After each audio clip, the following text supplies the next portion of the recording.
नमस्ते साथियों, मैं हूं MC हरवार और आप देख रहे हैं मध्य प्रदेश अजाक्स का सम्यक यूट्यूब चैनल।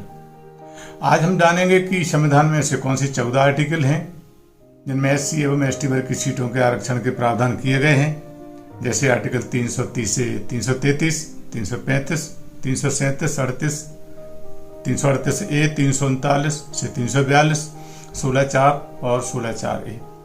बारी बारी से हम आर्टिकल की चर्चा करते हुए जानेंगे। यह आर्टिकल 330 के अंतर्गत लोकसभा में अनुसूचित जातियों जनजातियों के लिए प्रदेश की जनसंख्या के अनुपात के आधार पर स्थान आरक्षित रहेंगे।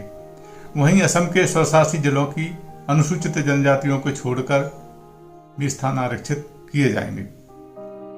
आर्टिकल 332 के अंतर्गत कहा गया है कि प्रत्येक राज्य की विधानसभा में अनुसूचित जातियों के लिए एवं अनुसूचित जनजातियों के लिए भी स्थान आरक्षित होंगे तथा असम राज्य की विधानसभा में स्वशासी जिलों के लिए भी स्थान आरक्षित रहेंगे। तो संविधान के अनुच्छेद 331 के तहत राष्ट्रपति द्वारा लोकसभा में एंग्लो इंडियन समुदाय के 2 लोगों को संसद के लिए नामित किया जा सकता है। वहीं भारतीय संविधान के अनुच्छेद 333 के तहत राज्यपाल यदि उसकी नजर में उसके राज्य की विधानसभा में आंग्ल भारतीय की संख्या का प्रतिनिधित्व नहीं है तो वह अपने अधिकारों का प्रयोग करके आंग्ल भारतीय समुदाय में से किसी एक व्यक्ति का नाम मनोनीत कर सकते हैं। यह अधिकार राज्यपाल के विशेष अधिकारों में से एक है। एंग्लो इंडियन किन्हें कहा जाता है, यह भी हमें जान लेने की जरूरत है। दरअसल संविधान के आर्टिकल 366 भाग 2 के तहत एंग्लो इंडियन ऐसे किसी व्यक्ति को माना जाता है जो भारत में रहता हो और जिसका पिता या कोई पुरुष पूर्वज यूरोपियन वंश के हों। यह शब्द मुख्य रूप से ब्रिटिश लोगों के लिए इस्तेमाल किया जाता है। यह अधिकार फ्रैंक एंथोनी ने पूर्व प्रधानमंत्री जवाहरलाल नेहरू से हासिल किया था। आर्टिकल 335 के अंतर्गत संघ सरकार या राज्य सरकार सेवाओं और पदों के लिए नियुक्तियां करने में अनुसूचित जातियों और जनजातियों के सदस्यों के दावों का प्रशासन की दक्षता बनाए रखने में उपयुक्त वर्ग का ध्यान रखेगी। तो आर्टिकल 337 के अंतर्गत संविधान में आंग्ल भारतीय समुदाय के फायदे के लिए शैक्षिक अनुदान के लिए विशेष उपबंध किए जाएंगे, ये भी गए हैं। आर्टिकल 338 कहता है कि अनुसूचित जातियों के लिए एक आयोग होगा जो राष्ट्रीय अनुसूचित जाति आयोग के नाम से जाना जाएगा, जिसके स्वयं की कार्य संचालन की एक अपनी विधि होगी। वहीं संविधान के आर्टिकल 338A के अंतर्गत अनुसूचित जनजातियों के लिए राष्ट्रीय अनुसूचित जनजाति आयोग होगा। भारतीय संविधान के आर्टिकल 339 के अंतर्गत अनुसूचित क्षेत्रों के प्रशासन और अनुसूचित जनजातियों कल्याण के बारे में संघ सरकार का नियंत्रण होगा। संघ सरकार कार्यपालिका शक्ति का विस्तार करते हुए अनुसूचित जनजातियों के कल्याण के लिए आवश्यक बताई गई स्कीमों को बनाने और निष्पादन के बारे में कार्य करेगी।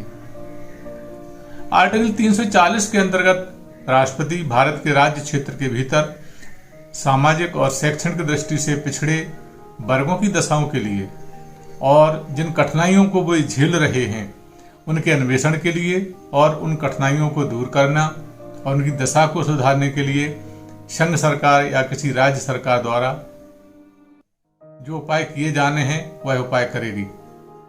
यह अनुदान दिए जाने हों उनके बारे में सिफारिशें करने के लिए आदेश करेगी तथा एक आयोग की नियुक्ति भी करेगी तथा आयोग द्वारा अनुश्रवण की जाने वाली प्रक्रिया भी निश्चित की जाएगी। इस प्रकार यह नियुक्त आयोग कार्यों का अन्वेषण करेगा और राष्ट्रपति को प्रतिवेदन देगा। उस आधार पर आयोग द्वारा सिफारिशों की जाएंगी जिन्हें आयोग उचित समझता है। राष्ट्रपति प्रतिवेदन की एक प्रति उस पर की गई कार्रवाई को स्पष्ट करने वाले ज्ञापन सहित संसद के प्रत्येक सदन के समक्ष रखवाएंगे। आर्टिकल 341 के अंतर्गत राष्ट्रपति संबंधित राज्य के राज्यपाल से परामर्श से संबंधित राज्य क्षेत्र में सार्वजनिक अधिसूचना जारी करते हुए अनुसूचित जाति और जनजाति और उनकी उपजाति को विशेष सूची में शामिल कर सकेंगे। राष्ट्रपति किसी भी राज्य के राज्यपाल से परामर्श करने के बाद लोक अधिसूचना के द्वारा उन जनजातियों, उनके समुदायों, उनके यूथों को अनुसूचित जनजातियों के रूप में शामिल कर सकेंगे। संविधान के अनुच्छेद 16(4) के अनुसार राज्य सरकारें अपने नागरिकों के उन सभी पिछड़े वर्गों के पक्ष में नियुक्तियां या पदों के आरक्षण हेतु प्रावधान कर सकती हैं जिनका राज्य की राय में राज्य के अधीन सेवाओं में पर्याप्त प्रतिनिधित्व नहीं।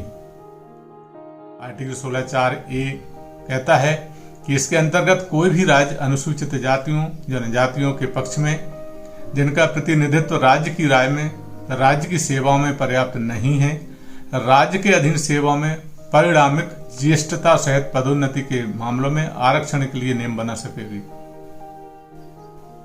इस प्रकार संविधान में अनुसूचित जाति जनजाति वर्ग के लिए ये 14 आर्टिकल का प्रावधान निर्धारित है, या उसकी एक संक्षिप्त जानकारी थी जो आपके समक्ष प्रस्तुत करने की कोशिश की गई है।